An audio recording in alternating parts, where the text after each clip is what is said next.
Welcome back, friends. Zach here, full-time online reseller, and it's a beautiful Monday morning here in northern New Mexico. I'm going to be sharing with you a bunch of things that I sold online over the weekend. I had 13 sales between Saturday and Sunday, mainly a lot of clothing, a couple pairs of sandals, and there is a hard good in there I'll share with you. So I'm going to go ahead, as always, I'll share with you the brand, what I paid for it, the material, how I list the item and how I title it, and also why I just like to move certain brands in particularly. So let's go ahead and get this thing started off right and started off early.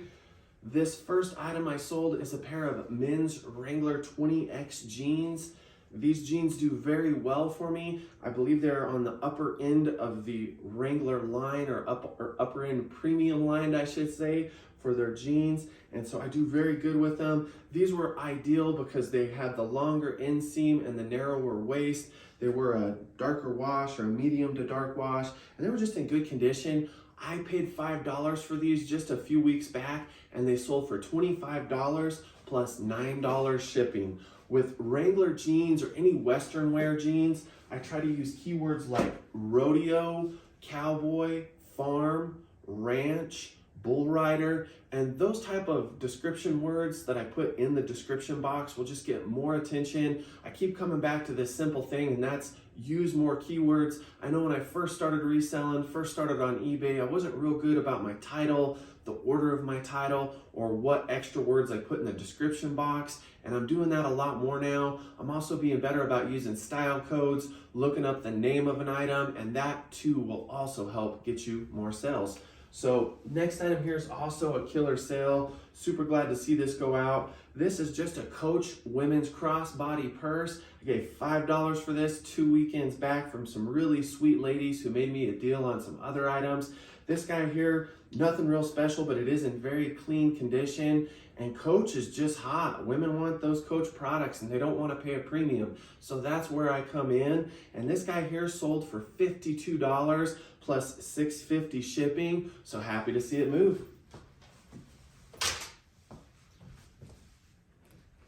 So this next pair of jeans is a series of jeans I wouldn't normally purchase. I love Cinch, but I don't generally buy the green label, but I picked these up for $1 just like 3 weekends back at a fundraiser sale. And so for that price, in the condition they were, I was good with lifting them. And I'll pick up a lot of items that I wouldn't normally buy at a thrift store during garage sale season. And that's just because the incredible reduction of price you can get at garage sales, yard sales, and estate sales. So again, I keep going back to it. You should be out there saving some money, especially this time of year, by doing some garage sales.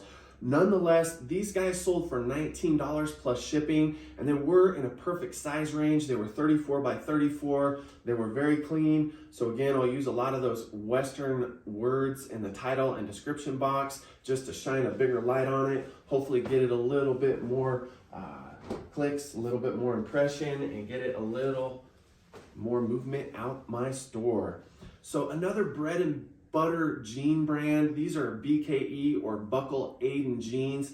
These sold for $20 plus $8 shipping. They did have a few faint flaws, a couple stains, and so I did let them go for a little less for that reason. BKE jeans are pretty solid sellers for me. They have been for the past few years. I haven't seen their 15 minutes of fame slip off just yet. There's not a lot of other BKE items that I'll pick up though. I'm not real crazy about their shorts, not real crazy about their shirts, but their men's pants do well. I do sell some of their women's pants. I don't think the women's pants do as well, but I like to put buckle in the description box. If they're whiskered, they have the lines on the front, or maybe if they're faded or have thick stitch, I'll also use that as keywords in the description. And again, just help to get a quicker sale. So moving down the road here, this is another bread and butter brand that I like to sell in the women's line of jeans. I think that this brand's somewhat fallen off in probably the last few years since I've been reselling. I used to sell these quicker and sell them for more, but these are some silver Suki jeans. These also had a flaw. They had a small hole to the front lower margin of the pant leg, and then just had some stretch in the waist. So these only went for $23. I'm okay with that though, because I only gave $3 for them. I also like to put stretch. A lot of jeans nowadays have a blended material that basically is almost like spandex.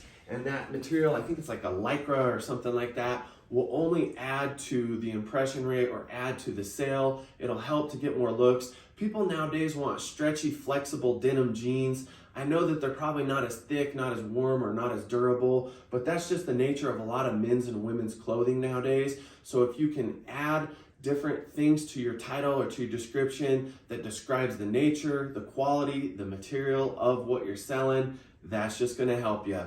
So this is a piece that I've been holding for almost 2 years now, and with humility, I'll share with you that sometimes when you buy a great brand, it may not sell. This is a Pendleton, but it's not wool. It's a men's vest. It's just a cotton polyester blend.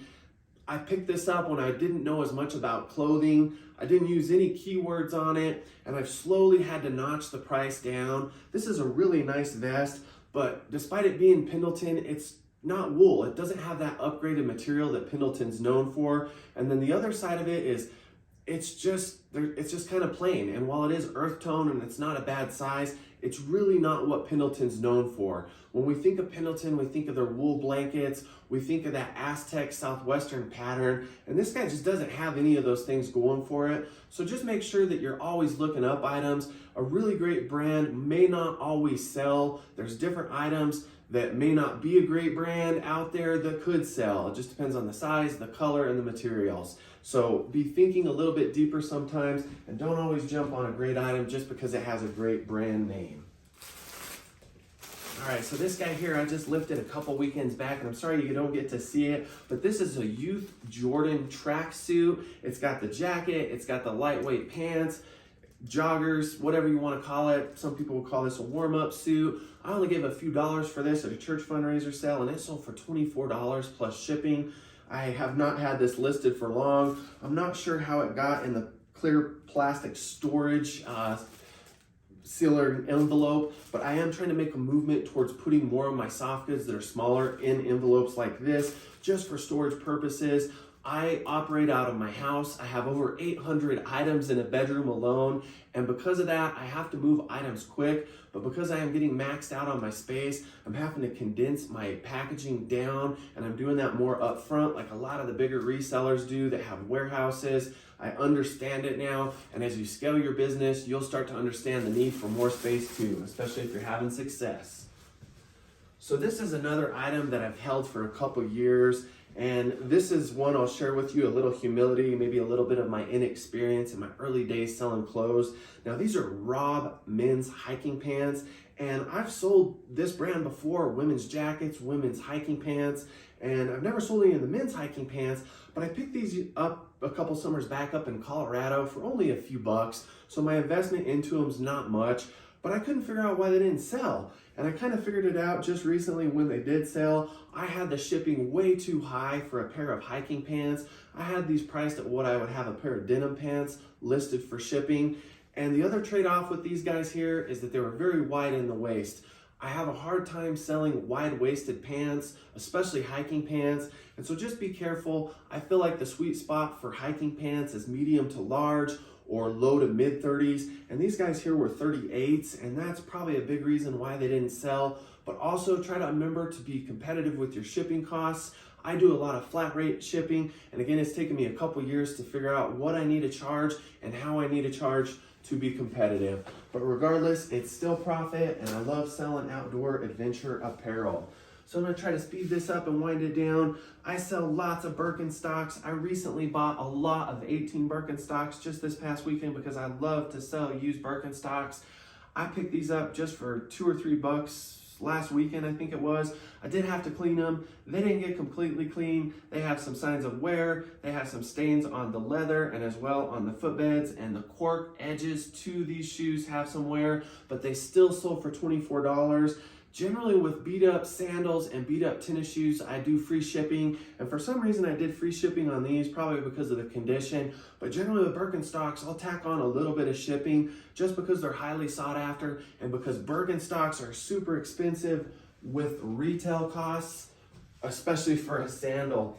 And so if I sell another bread and butter sandal out there in this world, I sell a lot of Crocs. Now I sold these on an offer for like $17 plus shipping. These guys here were pretty clean. I did have to put a white eraser to them, but Crocs are money. Be on the lookout. Some of the fancy, real upscale looking women's Croc sandals can be worth some money. These are pretty basic, but always be looking them up. You can get on Google and use Google Lens, or you can look up the code. You can do a lot of different ways with a lot of different styles of clothing and shoes. But being able to tack on the name, especially with items that are super modern, super popular, is just going to help you sell the item that much quicker. So happy to see these guys go. Didn't pay much for them at all at a yard sale or garage sale. So I'm winding it down. Last couple items to share with you today. This is just an aluminum cross. I do good on religious stuff. I sell Bibles. I sell a lot of cast iron crosses, stand-up crosses, the real decorative, ornate ones, you name it. If you can get them for pocket change to a few dollars, that's my advice, because a lot of them aren't going to sell for a whole lot. Most of the crosses I sell, whether aluminum or cast iron, typically only go for $15 to $25, but I buy them for nothing. Just be sure to tack on a good amount of shipping, because again, you're dealing with shipping something that's metal, and while it might be small, it's still going to be heavy. So I love selling vintage outdoor apparel, and this is one that I thought would sell for a little bit more. I think I made a mistake looking up the comps, but I only gave $4 or $5 for this at a yard sale just about a month back. This is a Kakadu Australian men's fishing vest. This guy I knew would sell. I just thought it would sell for a little bit more, but I got rid of it pretty quick and I didn't pay much for it. It went for $24, some change, plus $8.90 shipping. I did a lot of shipping because this is a canvas vest and it weighs a lot, and so it might be deceiving sometimes. Smaller garments may look like they won't cost a lot to ship, but think about the materials. If you're shipping canvas, if you're shipping denim, that stuff can get heavy, especially in plus sizes. So just giving you that to think about. Now, very last sale of the day to share with you, my friends, is this Vormi wool blend vest. This is a women's vest, and I've been holding on to this for about 1.5 years. It did sell for $38 plus a good amount of shipping. I really wish I could have got more for this. I think it had a few things going against it. Number one, the color. It's not a great color. It's a big size for a woman, and so that may have worked against it. And I found that Vormi Items, which is a very good, made in Colorado, I believe, brand, does better with men. And I just find that with a lot of men's outdoor apparel, but I'm still happy with the sale. I did pick this up at a thrift store, and I think they had it underpriced at like $4 and some change, but it's been a while back. So regardless, this is a good item. I made sure and put that it was made in USA, and I made sure and put that it was a wool blend, has that upgraded material. And so that's all I got for you, my friends. Just know that I love sharing things with you, the viewing audience. If you have any questions, please reach out to me. The way I learned how to resell clothing especially was watching videos like this, haul videos, sourcing videos, what sold videos. And if you're not watching me, please reach out, watch some of those other big YouTubers. That'll help you. Market research and always learning more is everything. So I'm gonna wind it down. As always, if you like this video, please hit like, make a comment, or please subscribe.